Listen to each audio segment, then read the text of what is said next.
Hello everyone. Before we begin, a little heads up that also counts for all the Order Halls that are still to come. I am going to tell you the story of the Order Hall campaign, but I've already encountered some minor differences here and there between either factions or artifacts or some minor changes that could happen. Since leveling every character to 110 takes enough time as it is, I simply don't have the time to do it for both factions, so please keep that in mind. There might be some minor differences to your experience with the campaign, and if you find any that I missed, please let me know in the comments. Just wanted to make sure that you're aware. With that out of the way, let's talk about the Death Knight campaign. Death Knights have gone about collecting their artifacts, which they will wield in the campaign against the Burning Legion, and upon return to the Order Hall, Darian Mograine lets everybody know who's the boss. It is time you are given a position that befits your accomplishments. Knights of the Ebon Blade, assemble as we honor one of our own. Before us this day stands our comrade in arms. You have all heard the legends of countless battles fought, of trials overcome at great cost. Her exemplary deeds in the name of the Ebon Blade have shown her to be one of the best of us, worthy of our highest honor. By the will of the Lich King, and upon my authority as High Lord, I declare that this champion, wielder of the blades of the fallen prince, will henceforth be known as Deathlord of the Ebon Blade. You will all bow to her as you once did to me, and carry out her will against the Legion. Darian is happy that it's not him that was chosen by the Lich King to wield the weapon, since he's done with having magical weapons dictate his fate. This goes back to the time where he used the Ashbringer to sacrifice his own life in exchange for saving his father's soul, and by doing so, he was turned into a Death Knight and forced to obey the will of the Lich King while wielding the corrupted Ashbringer. Who wants a weapon like the Ashbringer anyway? Silly paladins with the titles of High Lord. Deathlord is way edgier and way cooler. We upgrade our weapon with the claimed souls of our defeated enemies, as well as some artifact power, and we choose our first assault points upon the Broken Isles. The greatest heroes on Azeroth have gathered to face the Burning Legion.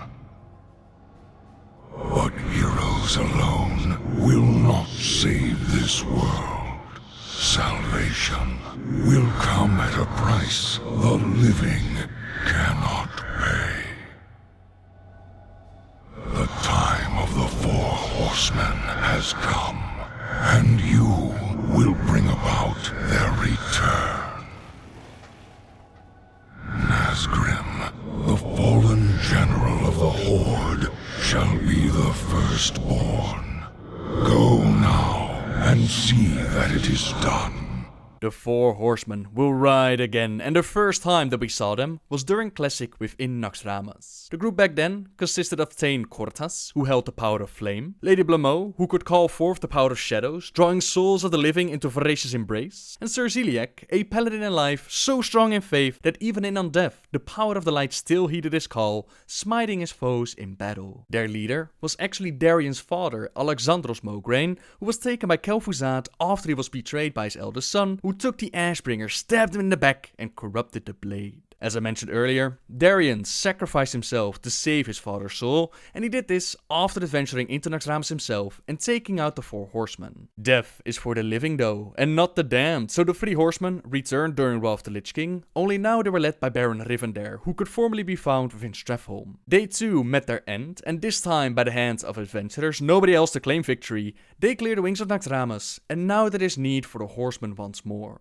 This time, not to be the pinnacle of Kel'Thuzad's guards, this time to safeguard Azeroth, and the first one to join the ranks is Nazgrim. The Four Horsemen. I have my reservations, but I will obey your will, Deathlord. The Horde will be outraged, but Nazgrim will make a powerful Death Knight. Once a grunt, in service of former Warchief Thrall, General Nazgrim rose quickly through the ranks after overwhelming victories in Grizzly Hills and the sunken city of Vashj'ir. Fiercely loyal to the Horde and bound by a rigorous code of honor and duty, Nazgrim will hold the line for his Warchief until his dying breath. That's the dungeon journal description for Nazgrim, and he was a raid boss during Mist of Pandaria. In that expansion, Warchief Garrus Hellscream was a threat to the world. The Horde and Alliance, they teamed up to siege Orgrimmar, but Nazgrim was so loyal that he couldn't step away, and we ended his life. He deserves the peace of death. But this world cries out to be saved. The time for rest is over. Let's welcome Nazgrim into the arms of the damned. Nazgrim, Your Deathlord calls. Feel the icy grip of your master, and rise once more. I live again. How long has it been since I tasted death? Long enough, my friend. The Burning Legion has returned, and you have been called to the battle. Say no more. I will sever their heads from their bodies. Indeed you shall, General. Indeed you shall. The Horde might be furious by our actions, but Nazgrim understands what's at stake, and he, together with Visarion, they become part of our champions, ready to be sent out on missions across the Broken Isles. We do what the living cannot. The first mission is critical for the growth and power of our order, as we send them out to seek new candidates for the Ebon Blade. They return with Dark Summoner Marroch, who allows us to raise packs of ghouls to assist our champions on their missions. Now that we bolster our numbers, we display our might by taking on some of the sea giants, and once that mission is complete, Archivist Subashi arrives in the Order Hall, granted the ability to upgrade good old Acris. Now if we're going to have the Four Horsemen to ride with us, then they'll need something to ride on. Salenar the Horseman, the same Salenar that provided Death Knights with their very first mount so long ago, he will be perfect for the job and should be found somewhere within the Realm of Shadows. One trip to this realm later, and Salenar is informed about our need for his skills. He'll show up at the Order Hall later on, and we'll meet him when he does. Now it's time to focus on recruiting the second Horseman. The time of the second Horseman has come, Deathlord. Upon the cliffs of Erethdor stands the fallen kingdom of Stromgarde. It is there that you will find the tomb of Thoris Trollbane, the great warrior king. His strength in battle was without rival, and he shall be even more powerful in undeath. Thoris Trollbane was one of the greatest kings this world has known. The Alliance will not be pleased. Nevertheless, your will be done, Deathlord. The Ebon Blade will be honored to bring King Thoris into our fold. It seems your Deathlord has finally arrived. You should watch your tone, Galen.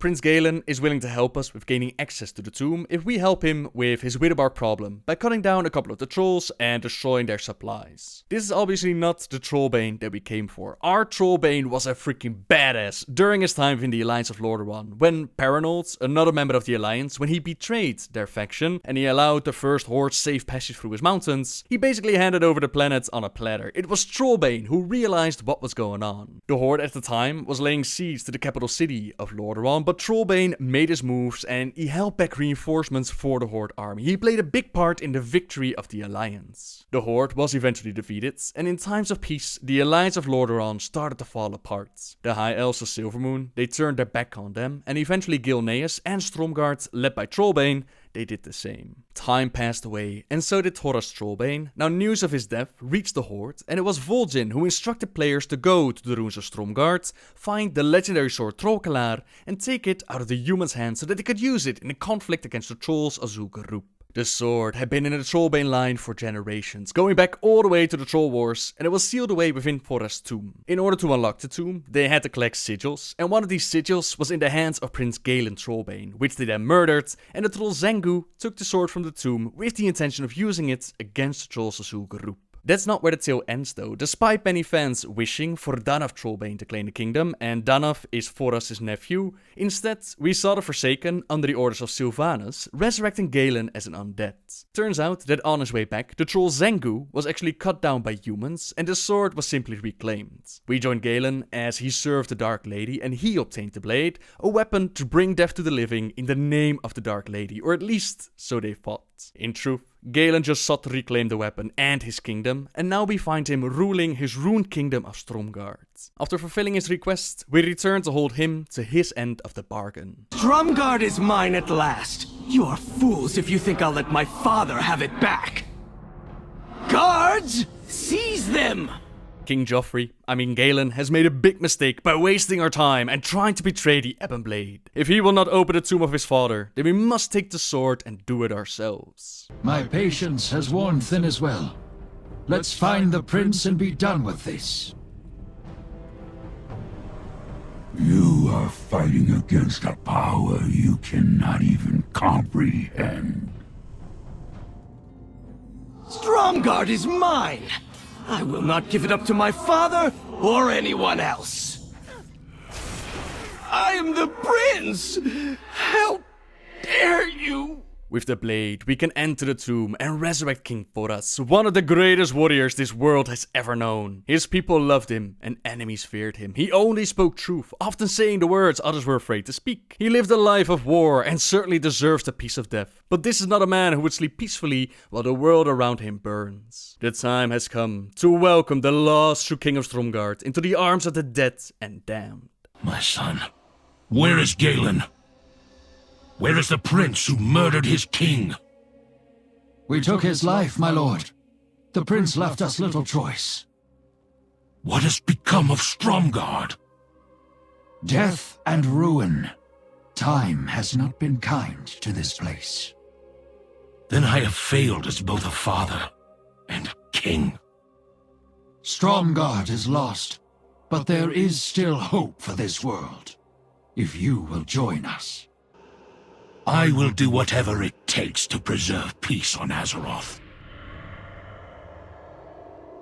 So it was actually his own son that took his life, and Trollbane will stand at our side in the defense of Azeroth. We do what the living cannot.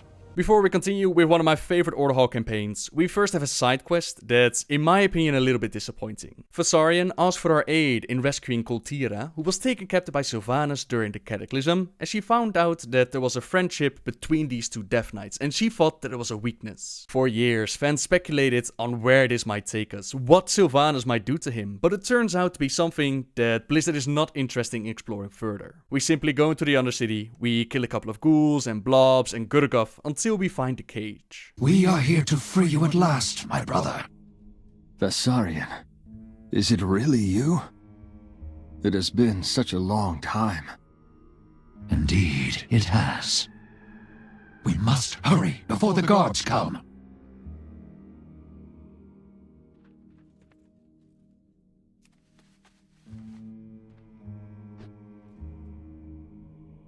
And that's it. The only thing different that I could spot was the removal of Kel'Thuzad's tattoos, but I think that was just a glitch. When you speak with him back at Icarus, he just says that he's thankful, he knew that the Ebon Blade did not forsake him, and he does not wish to elaborate on his years in captivity. That time has passed, and we are now presented with imminent danger from the Burning Legion, and that's it. It's a little bit disappointing to see this story arc die like that, but what can you do? And it doesn't take away from the overall awesome story arc that goes on within the Order Hall, since Icarus has some visitors. Korka's Dedex has shown up offering additional Death Knights. We're not just creating Uber Horsemen, we're also making more Death Knights, and the Lich King would definitely be proud of Icarus, while Selenar has also finally arrived. He tells us that the unholy bond between horseman and steed must not be taken lightly. Power begets power, and he can forge an inseparable bond between rider and steed, but components of great power are required. For the reins, he'll need a braid, a dark shamanic adornment in the possession of Darkrul the Underking. In order to subjugate the dark steeds of the apocalypse, he will need a nightmare lash with the power to suffocate all hope, all light from a living soul. The Shade of Xavius carries this one with him, and the third and final component is a Maul of the Dead. With it, he'll be able to craft a barding, armor so strong, so impenetrable, no demon shall break it, and the Maul is in the possession of the fallen Queen Helja. It's up to us to personally collect these components, while our champions, they got their own ingredients to collect. They go out to collect the saddle of Invincible, the former steed of Arthas, which was lost beneath Icecrown. The saddle used by Sir Thomas, also known as the Headless Horseman, buried in the cemetery of the Scarlet Monastery. The saddle of Deathcharger, former steed of Baron Rivendare, which, upon his defeat, was returned to Strathholm. The saddle of Midnight, the steed of Atuman the Huntsman, found somewhere within the ruins of Karazhan. And finally, the Shadow Reins, used by Grave, an ancient dark rider. With that grocery list done, the Lich King reports in with the name of the Third Horseman. Inquisitor Whitemane was a priest whose personal tragedy forged an intense connection with the light.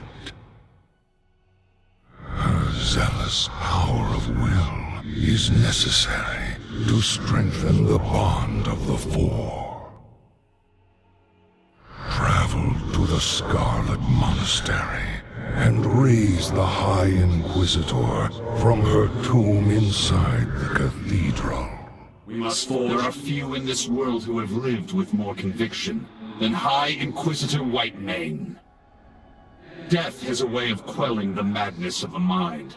I am sure she will serve the Ebon Blade without compromise. We have a single purpose here, to raise Sally Whitemane as a Death Knight of the Ebon Blade. But while we're here, we also take care of the remaining Scarlet Crusaders, and we use their fallen against them by resurrecting them as ghouls. The Scourge has risen against us. Send the invaders back to their graves! Should you fall, know that your sacrifice will bring me great glory this day! Are there none among the Scarlet Crusade with the strength to challenge me? At a young age, Sally Whitemane witnessed her family succumb to the horrific plague of undeath as they were traveling through northern Lordaeron. She was then forced to destroy her own parents and siblings when they rose as mindless scourge minions, leaving her wrecked by guilt and rage. Ever since that day, the fierce priestess have found fulfillment and pleasure in only one thing: the destruction of undead.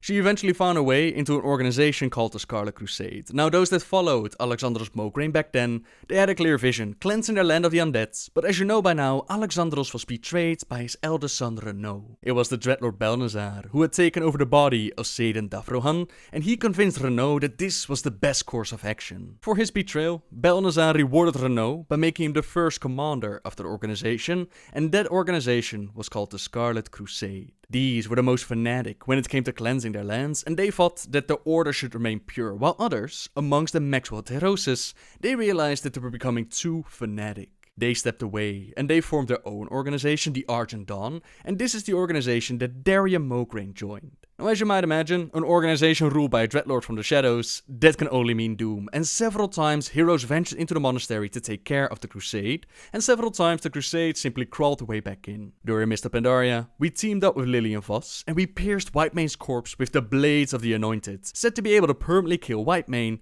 and they did. Until this moment, until the Knights of the Ebon Blade have need of her. Those who terrorize the innocent have no place in this world or the next. The realm of shadow offers little respite to the souls of the wicked. Trollbane has taken it upon himself to coat the walls with Crusaders' blood, and it simply looks amazing. You defile the sanctity of this chapel with your presence. The holy light shall burn you! By the power of the light, I will banish you, Scourge! My faith has forsaken me? Death can bring a silent peace to the soul, but not for Sally. Her death is one of regret and unrest. We will offer her the chance to atone for her crimes. The price will be high, but they have little doubt that she'll pay it. Rise up, High Inquisitor. Your Deathlord calls you back to this world.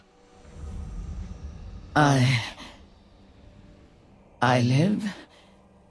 Is the anguish of death over? We have not come to offer peace, High Inquisitor. Why then? Why have you done this to me? The day of reckoning is at hand. The Burning Legion has come to destroy our world. The Knights of the Ebon Blade have come to offer you a chance at atonement. Atonement? I doubt that such a thing exists for me. Join us, and we will find out together. Indeed we shall. There is no greater hatred and scorn in this world than that would exist in Sally's heart. The Burning Legion will pay for all that they've taken from her. The day of judgment awaits, but theirs is at hand, and she will be the executioner's blade. She will not rest until every demon lays dead, their corpse paving the very ground she walks. We do what the living cannot. The third horseman has been recruited, and the preparations for conjuring their steeds of the damned is nearly complete. 5 unholy essences, known as the Aggregates of Anguish, are required for the ritual, so our champions go out to collect them from souls in the Shadowlands. There is the Essence of Undeath, taken from Grand Apothecary Putrus, the same Putrus who betrayed Sylvanas during Wrath of the Lich King, leading into the events at the Wrath Gates and the battle for Undercity. The Essence of Fear, taken from Grand Empress Shengzir, the Mented Queen who was taken over by the Shah of Fear during Mist of Pandaria. Then there is the Essence of Hatred, taken from none other than Admiral Dalen Proudmoore. This is Jaina Proudmoore's father, consumed by thirst for revenge when his son was murdered by the orcs, and I assume that when his daughter led the orcs into Fettermore, just simply kill him,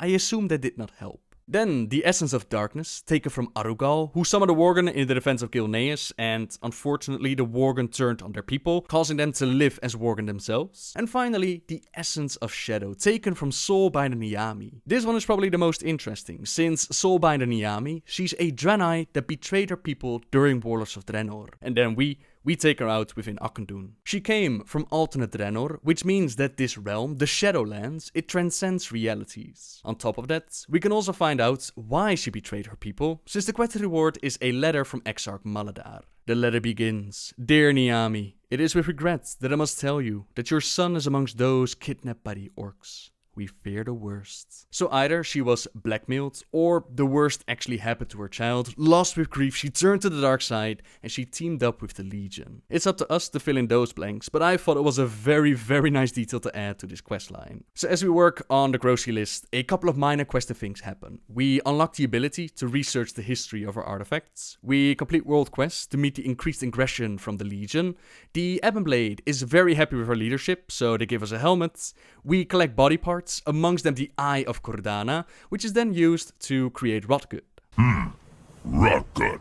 Then we're sent into the Eye of Azshara to collect an ancient amulet called the Frozen Soul, created by Queen Azshara herself. From it, we learn that the Wrath of Azshara, the end boss of the dungeon, it was created with the Frozen Soul of Lysandre, a handmaiden who loved the queen so much that she sacrificed herself to become vengeance incarnate. Upon returning the item, Amalfazad is so happy with us that he decides to become our champion. We do what the living cannot. We are There done must here. be one among the Four Horsemen with the power to lead. Without a leader, there will be no unity among the Four. The time has come for the Ebon Blade to return to Light's hope. The body of the great Tyrian Fordring rests beneath the chapel. Go now, and do what must be done. The Knights of the Tyrian Fordring was one of the greatest champions this world has known. If we do this, there will be a price to pay. I will obey, Deathlord, but know this. Should we go through with this, there will be no turning back. The fourth and final horseman, the one that would lead them all into battle, has been chosen by the Lich King to be Tyrian Fordring. Once, when Arthas was still the Lich King, he also sent Darien and his Death Knights to Light's Hope Chapel, not in any hope of victory. He was fully aware that their lives were forfeit, but he also knew that it could draw out the Great Paladin Fordring and take out this enemy of light. Darien prevented that from happening as he tossed the corrupted Ashbringer to his old friend, and by touching it, Tyrion purified it, brought it back to his holy state. He forced Arthas to retreat from Light's Hope Chapel, and eventually he shattered the blade Frostmourne. As most of you know by now, Tyrion lost his life on the Broken Shores, and it seems like history is about to repeat itself, only now Tyrion will be unable to defend himself. Interred just beyond those walls is the body of Tyrion Fordring, one of the greatest champions our world has known. The Silver Hand will not give him to us willingly. So, we will take him by force! Deathlord, we will begin at your command. There is a tomb behind the chapel, where the power of the light is weak. Raise the dead from within the tomb, and it will distract the guards long enough for us to make our way to the chapel. Tread carefully, Death Knight. This is holy ground, and we have little tolerance for your kind. My lord, we're under attack! It's the Ebon Blade!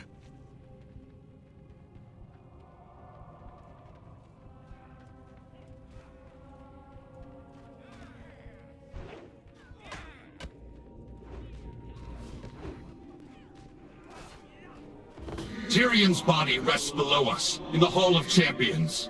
We will join you shortly, Deathlord. You will not succeed, Tyrion. The light will not allow it. Is Lady Liadrin holding down the fort as we fight her in the Halls of Champions? It seems like the High Lord is out questing elsewhere, possibly find the Legion, but Liadrin is not the final line of defense.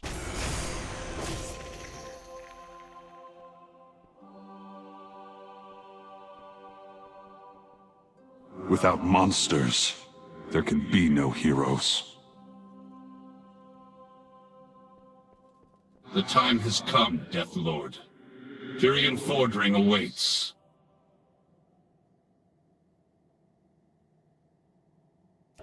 At last, the Four Horsemen shall have their leader.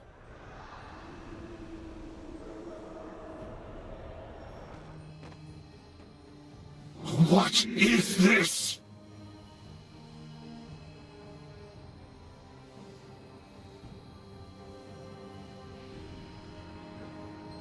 No! I will not allow the Ebon Blade to fall! The Death Gate. Take it! The light itself protected one of its greatest champions, and Darion heroically sacrificed himself to get us out of there. You'd imagine that the Lich King would know that the Light's Hope Chapel is simply untakeable, or perhaps he actually did. High Lord, we must do something before it's too late. The light has ravaged his body. There is nothing we can do for him. Even in a lifetime of war, I have never before seen such sacrifice. Darion Mograine has sacrificed more for the Ebon Blade than any other. His body lays before you, broken, scarred. But death is for the living. It has no power over the damned. Your fourth horseman lays before you, Deathlord. Command him to rise.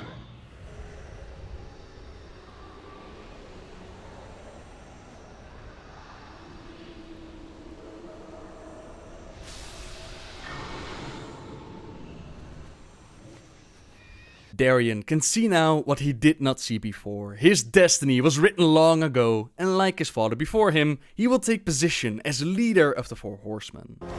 Horsemen! Our destiny is at hand! The Burning Legion shall tremble before the power of the Four Horsemen! I really hope that we could get one of those horses for the Deathlord as well, because they look amazing. Either way, the Four Horsemen have obtained their mounts, they've come together under the leadership of Darion Mograine, and they're ready to defend the world of Azeroth against the threats of the Legion. Hopefully, the Paladins back at Light's Hope Chapel, hopefully they won't hold a grudge. Deathlord, we have all watched in awe as you cut a swath through our foes with your ancient weapon. Your legend grows. And it is fitting that the fearsome artifact you wield increases in potency as well.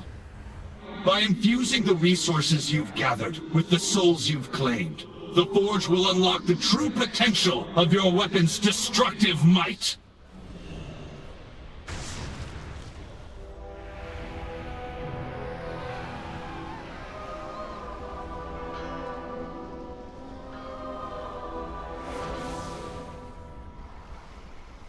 It is done! Against your strength, the Legion will surely fall! And that's where one of my favorite Order Hall campaign ends. That's where the Order Hall campaign for Death Knights ends, at least for the moment. I really hope you enjoyed it, everybody. And considering how long it took me to make this one, I can't wait to cover every single Order Hall campaign that Legion has to offer. For now, thank you very much for watching, everyone. Subscribe if you like my videos, leave a like if you enjoyed this one, and until next time, guys, see ya!